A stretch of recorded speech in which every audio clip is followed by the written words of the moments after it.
Thank you, Clement, for that report. Now, tonight, opposition leader Raila Odinga has raised an alarm claiming devolution is under attack. Odinga alleges there are deliberate attempts to revive the provincial administration system to replace county government. Addressing the ongoing standoff between the National Assembly and the Senate over the Division of Revenue Amendment Bill, Odinga accused members of parliament of orchestrating a power grab and undermining the constitution.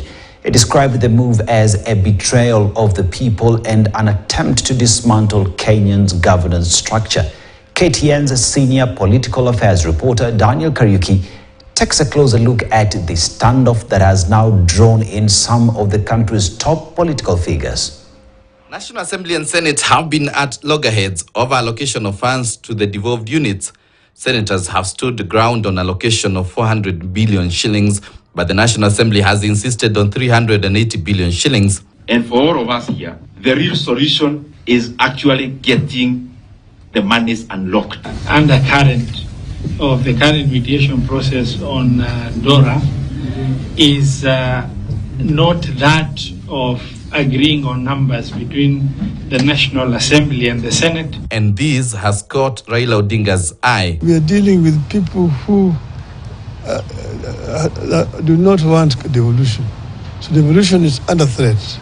And those of us who were there, who fought to bring devolution, must stand up and be counted and defend devolution. We do believe very strongly that a devolved system of government is what will ensure equity in sharing of resources in our country. According to the former premier, there are plans to resurrect provincial administrations in the counties. There are people who don't believe in devolution, people who really prefer a unitary system of government. They think that governors are an unnecessary burden. They would rather deal with DCs. The Division of Revenue stalemate has also been caused by MP's push to have governors withdraw a case that is seeking to stop the legislators from taking control of the road maintenance levy fund. According to Raila, it is unconstitutional for MPs to demand for the same.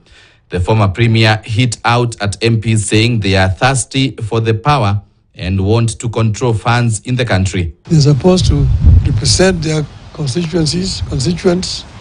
Two, they're supposed to legislate. And three, they're supposed to oversight the government.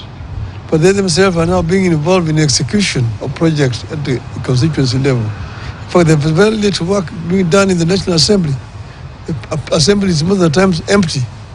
There are no debates taking place in that parliament the way it used to be when we were members of parliament those days. Parliament is no longer doing its work. While terming the standoff between the Senate and the National Assembly extremely unnecessary, Raila castigated MPs, maintaining that, according to the Constitution, the revenue allocation to counties can only increase and not reduce. The National Assembly must get it very clear that revenue allocation to counties can only go up, not down, unless the intention is to kill devolution. The Senate had asked for 416 billion for counties for the year 2024-25. After negotiations, Senate settled on the figure of 400 billion, which is set out in the Division of Revenue Act 2024. The law is clear that counties get at least 15% of the national revenue, and 400 billion is 15% of the national revenue. The mediation team is set to meet for the third time next week, Tuesday, as they seek to unlock the stalemate. Daniel